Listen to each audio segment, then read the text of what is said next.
폭락 하루 만에 시장은 빠르게 안정을 찾고 있습니다. 오늘 반등의 의미, 3인의 전략에서 알아보겠습니다. 오늘 이 시간에는 머니투데이 방송의 이학영 전문위원과 솔로몬 투자증권 압구정 금융센터의 박봉기 차장 두 분 함께 하십니다. 두 분 안녕하십니까? 네, 안녕하세요. 안녕하십니까?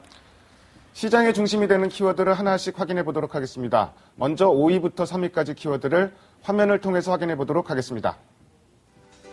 오늘의 5위 키워드는 5개월 연속 금리 동결입니다.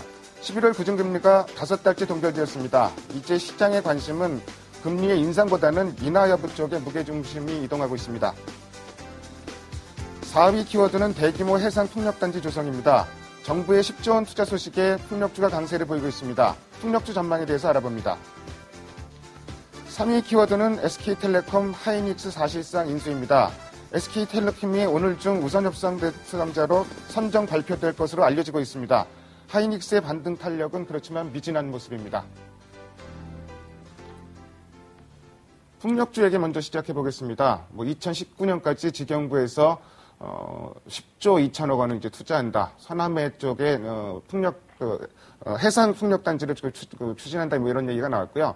사실 그 풍력 에너지라는 게 전 세계에서 대체 에너지 중에서는 시장이 가장 큽니다. 근데 우리나라는 바람의 세기가 일정하지 않았고 잘 안 된다 그랬었는데 이제 이걸 바다 쪽으로 갖고 가서 해상에다 건설하면 이게 이제 가능하다 이런 얘기가 나왔고요. 이런 얘기는 이제 그 시청자 여러분이 참조하시면 될 것 같고요. 어쨌든 10조 원 투자 소식으로 좀 풍력주 강세 보이고 있는데 박봉기 차장께서는 풍력주 좀 어떻게 보십니까? 또 관심 가져볼 만한 정보 있으면 같이 말씀해 주십시오. 네, 풍력 관련해가지고 오늘 이제 좋은 소식이 나와가지고 그 연초 일본 지진으로 인해서 원전 사고가 있었죠. 그때 이후에 이제 대체 에너지로 이제 부각된다는 얘기도 잠깐 있었지만 참 오랜만에 가면 그때 담비의 그 호재 소식이 나왔는데요.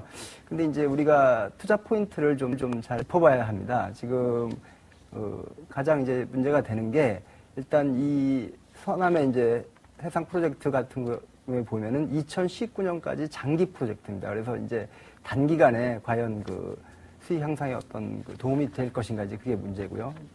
주로 이제 자금 집행이 2014년까지 1단계 4천억, 그 다음에 2016년까지 1조 6천억, 그 다음에 2019년에 나머지 8조 정도가 이제 집행이 되는 걸로 이렇게 돼 있는데요. 그래서 요 포인트 이제 중장기적인 이제 플랜이기 때문에 과연 이게 이제 기업 개별 실적과 어떻게 연계가 될지, 우리나라 풍력 산업이 어떻게 이제 좋은 방향으로 흘러갈지 이런 걸 체크를 하셔야 되고요. 그다음에 이제 풍력 관련주들은 이제 아시는 분은 잘 아시겠지만 크게 이제 두 가지로 나눌 수 있습니다.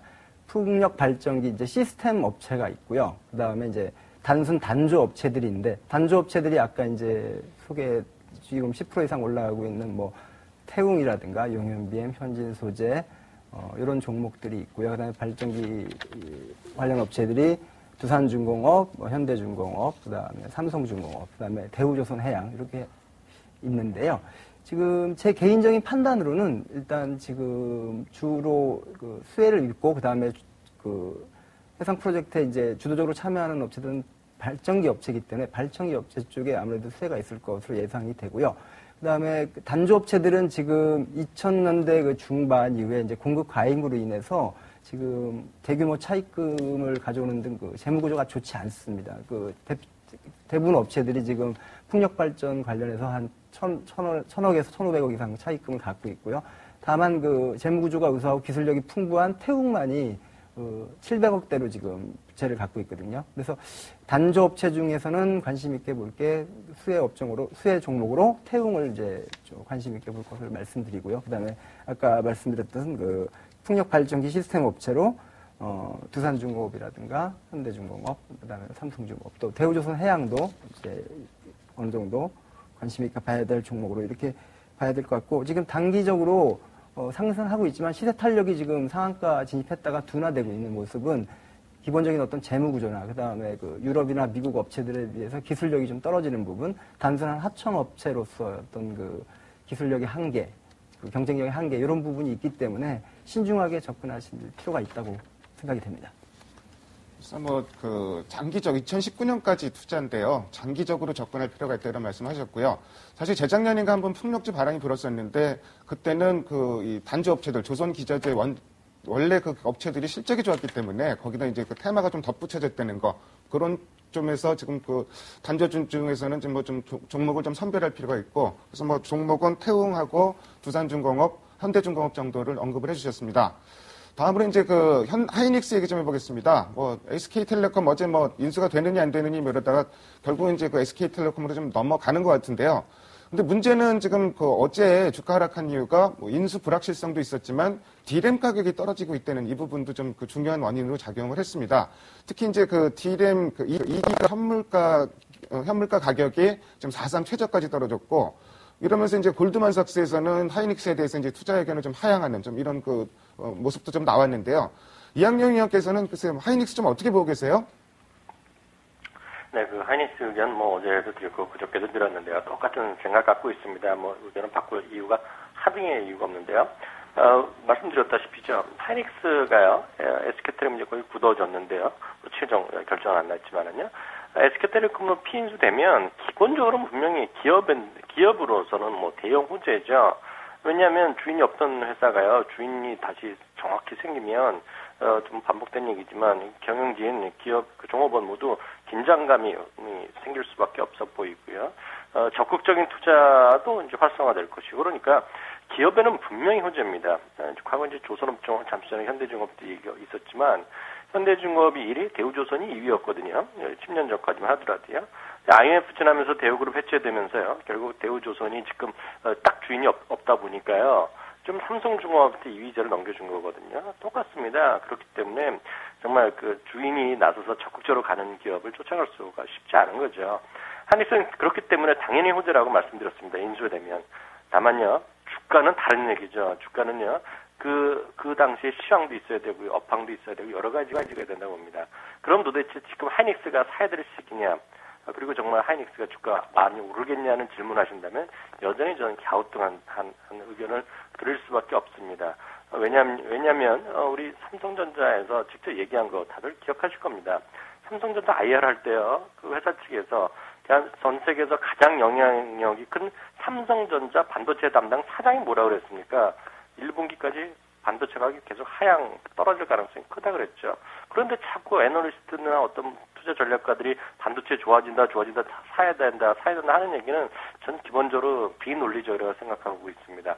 하이닉스는 그저께 처음 피인수가 안 된다는 얘기 나왔을 때요. 압수수색 따라갔을 때 5%가 빠졌습니다. 그날이요. 다른 요인이 없이 5%가 빠졌기 때문에 오늘 아침 5%싹 갔다 왔거든요. 플러스. 제가 봤을 때 그 요인으로서는 올라갈 거면 다 올라갔다고 생각하고 있고요. 하이닉스는 본질에서 접근해야 된다고 생각하고 있습니다. IT 원하시면 여전히 뭐 오늘 아침에도 말씀드렸다시피 삼성전자입니다. 예, 하이닉스 뭐 여전히 뭐 그 SK텔레콤 인수 자체는 분명히 긍정적인 요인이지만 그렇지만 업황을 좀 확인해야 된다. 뭐 이런 부분을 다시 한번 강조해 주셨습니다. 다음으로 오늘의 2위 키워드를 화면을 통해서 확인해 보도록 하겠습니다. 오늘의 2위 키워드는 외국인 순매도 대 기관 저가 매수입니다. 뭐 뉴욕 증시 상승했는데 외국인들 오늘까지 3일째 지금 주식 팔고 있습니다. 반면에 이제 국내 기관들 주식 사고 있는 점 긍정적이고요. 자, 어제 공매도가 이제 재개됐는데요. 어제 외국인 매도가 5천억 원. 근데 공매도가 시장 전체 공매도가 3,800억 원이라고 합니다. 사실 뭐 공매도는 주로 외국인들이 하는 거기 때문에 외국인들 매도 중에서 상당 부분이 공매도다. 이렇게 뭐 평가를 받는데 이 시각 자체는 상당히 좀 좋지는 않은 느낌이면 듭니다. 이학년 의원께서는 글쎄요, 외국인 어제 공매도를 적극적으로 쳤는데 시장을 좀 앞으로 좀 안 좋게 보고 있다고 해석해야 되지 않을까요? 정말 외국인이 어저께 판 물량이 어느 정도 공매도인지 정확하게 나오진 않았기 때문에 다들 어느 정도 추정하는 얘기라고 이해를 하고 있습니다. 결국 외국인의 입장에서 보면 특히 공매도를 하는 사람들은 상당히 적극적이면서도요, 공격적 투자가를 하는 해지성 펀드에 속해 강할 텐데요. 기본적으로는 외국인도 마찬가지죠. 기관들도 불확실성을 싫어하는 것인데요. 지금은 이탈리아 문제 때문에 불확실성이 다시 최고조로 가 있기 때문에요. 외국인 입장에서 단기적으로는 좀 회피하는 심리는 제가 만약 외국인이라도 마찬가지 생각을 갖고 있을 것 같습니다. 다만 이탈리아 문제는요. 미국에서도 이런 시각이 많습니다.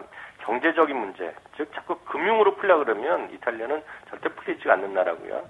정말 그렇게 돼서 문제가 되면 리만 사태 그 이상의 파괴력이 있을 수밖에 없다는 것이죠. 그렇기 때문에 미국 쪽이나 이런 쪽 시각은 뭐 이탈리아를 돈으로 풀어서 해결해 줄 마음은 없습니다. 기본적으로는 메르켈 총리도 얘기했지만 결국은 이탈리아 스스로 정치적인 신뢰, 즉 총리가 바뀌고 새로운 총리가 나서서 내각을 잘 구성하는 것, 이것이 필요하다는 생각 갖고 있습니다. 그런 것들이 빠르면 다음 주 중에 나온다니까요. 그때까지는 외국인이 적극적인 매매는 쉽지 않다고 저는 이해하고 있습니다. 공매도를 떠나서요. 다만 장기적으로 보면 그 한국 관련 펀드, 이머징 마켓 펀드도 마찬가지지만요. 4주 연속 돈이 들어왔습니다. 이것은 무슨 얘기냐면요. 장기적으로 보면 한국을 포함한 이머징 마켓에는 포텐셜, 잠재력은 상당히 있다는 거 저 자신도 인정하고 있고요. 그러리라고 믿고 있습니다. 다만 단기적으로는요. 다음 주 한 초반 정도까지는요. 외국인의 적극적인 매매는 쉽지 않다고 저는 이해하고 있습니다. 외국인 3일째 주식을 팔고 있는데 단기적으로는 위험 회피 심리, 불확실성 회피 심리로 좀 해석을 하셨고요. 장기적인 선호도는 여전하다 이렇게 정리를 해주셨습니다. 자, 이제 외국인은 파는데 오늘 시장을 끌어올리는 거는 이제 개인 투자자도 있지만 국내 기관들이 또 시장을 끌어올리고 있는데요. 1850 밑에서는 국내 기관들은 주식을 비교적 적극적으로 사고 있습니다. 박봉기 차장께서 국내 기관 투신권이라든지 그 사고 있는 종목 중에서 관심 가져볼 만한 업종이나 종목이 있으면 좀 말씀해 주십시오. 네. 지난 열흘간, 한 2주간 그 기관 순대수 종목을 보면은 1위가 삼성전자고요. 그 다음에 한국타이어라든가 현대차, 기아, 자동차 관련주 또는 이제 두산 그룹주라든가 두산 인프라코어, 두산 중공업. 그러니까 한마디로 지금 요약을 하면은 그 기관의 그 매수세가 들어오는 종목군들은 이제 삼성전자를 중심으로 한 이제 IT 일부 종목하고 가장 강력한 건 이제 자동차겠죠.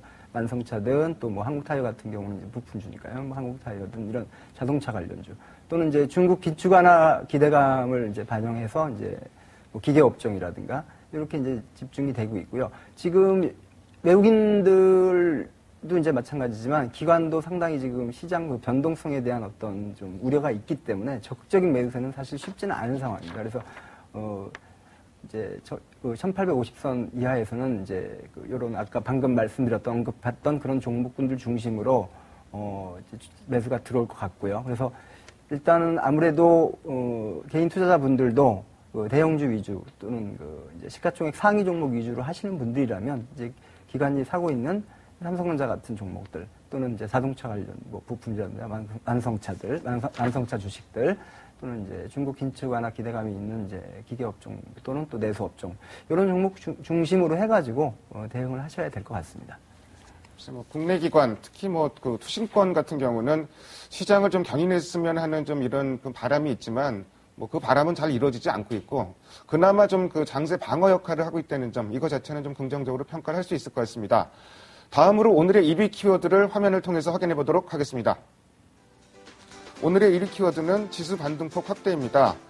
어제 100포인트 가까이 하락하면서 공포심까지 일었었는데요. 오늘 그 중요한 지지선으로 평가되는 1850선 회복하면서 흐름 자체는 하루 만에 좀 빠르게 안정을 찾고 있는 모습입니다.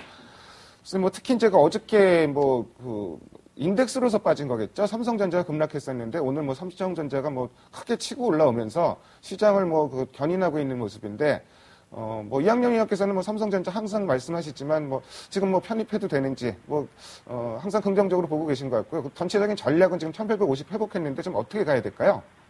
네, 삼성전자 얘기하셨는데 저는 이렇게 봅니다. 오늘 보면 당연히 투신도 오랜만에 사고 연기 밀어주 조금씩 나서고 있지만은요. 얘들이 사는 건 지수 방어적 역할을 오늘 철저히 하고 있고요. 지수 방어적 역할을 하는 걸 날 딱 보니까요. 딱 뭐가 올라가겠습니까? 삼성전자, 현대차 같은 시가총액 상위 주식을 빨리 사야지 지수를 올리는 거 아니겠습니까? 크게 시장의 분위기는 결국 종목도 있지만 지수가 100포인트 빠졌다는 거. 헤드라인 리스크 아닙니까? 뉴스가 어저께 종합뉴스, 9시 뉴스 이런 데도 봐도 주가 급락하는 게 나오니까요. 빨리 회복시키려면 어떻게 하겠습니까? 시청자분이라면. 큰 주식을 사는 것이 오늘 딱 여실히 보여주고 있다라고 생각하고 있습니다. 맞죠. 중소형주도 좋고, 경기 방어주 얘기하시는 분도 많지만은요. 저는 여전히 같은 생각입니다. 시장이 떨어질 때 보면요. 다 같이 떨어지는 것이고요. 올라갈 땐 이런 삼성전자 이런 게 더 빨리 올라간다는 거, 현대차 이런 것들, 이런 것 좀 메커니즘을 이해하시고 주식 투자하면 그나마 어려운 주시장에서요, 그나마 확률이 좀 높아지지 않을까라는 생각을 갖고 있습니다. 주식 비중은 한 60에서 70%, 엊그저께 70에서 80%에서 어저께 1850이 내리면서 60에서 70% 말씀드렸는데요. 오늘 종가까지 뭐 확 올라가면 다시 조금 늘려도 되겠지만은요, 주말이니까요, 오늘은 그냥 60에서 70%, 어저께 줄이 진 상태에서 그냥 가도 뭐 무난하지 않겠냐라는 기본적인 생각을 갖고 있습니다. 삼성전자 지금 사도 되냐고 질문하셨는데요. 전 뭐 오늘 사도 마찬가지, 100만 원에 사도 마찬가지, 뭐 95만 원, 뭐 98만 원, 98만 2천 원인데요. 언제라도 지금 채워야 된다는 생각 갖고 있고요. 포트의 한 20%까지는요, 반드시 갖고 가셔야 된다는 생각 갖고 있습니다. 그렇다고 해서 뭐 50%, 100% 사시면 살 수 있는 건 위험한 건 뭐 마찬가지죠. 삼성전자, 누가 뭐래도 국가대표급 주식이고요. 애플컴퓨터에 맞설 뭐 전 세계 유일한 주식이라는 생각을 제가 하고 있는 것이 중요한 것이 아니라, 저는 잘 모르지만 미국의 투자 전략가 다수가 하고 있다는 것은 제가 분명히 말씀드릴 수 있어 보이고요. 요즘 또 주가가 좀 상대적으로 100만 원까지 갔다가 또 98만 원, 오늘 아침만 하더라도 92만 원까지 3만 원 수준까지 떨어졌나요? 그러다 보니까요, 12개월 예상 PR 값이 9.4배까지 떨어졌습니다. 지금 우리 시청자분들, 뭐 여기 전문가분들 나와서 웬만큼 얘기하는 주식 PR 거보다 이게 낮다는 거, 상대적으로 더 싸다는 것만 이해하시면 되겠습니다. 뭐 시장이 일단 뭐 1850 회복하고 있는 거 긍정적이고, 뭐 삼성전자 지금 PER이 9.4배로 이제 말씀하셨는데 여전히 싸다, 좀 이런 말씀 해주셨습니다. 자, 이제 그 유로존 얘기도 좀 해볼게요. 사실은 그 유로존 불확실성이 지금 해소된 건 아니고요. 사실 뭐 8월 이후 유로존 문제는 여기서 문제 터졌다가 봉합되고 터졌다 봉합되고 막 이런 걸 좀 반복을 하고 있는데, 뭐 유로존 불확실성은 좀 여전한 것 같습니다. 박범기 차장께서 이 부분 좀 정리 좀 해주시고요. 전체적인 전략도 좀 말씀해 주십시오. 네, 지금 유로존 문제에 대해서는 단기적으로 접근하시면 뭐 어떤 재료에 의해서 호재로 작용하기도 하고 또 악재로 작용하기도 하기 때문에 단기적인 접근은 별로 도움이 안 될 것 같습니다. 그러니까 근원적인 어떤 접근이 어떻게 해결이 어떻게 되느냐, 이걸 이제 우리가 잘 알아봐야 되는데요.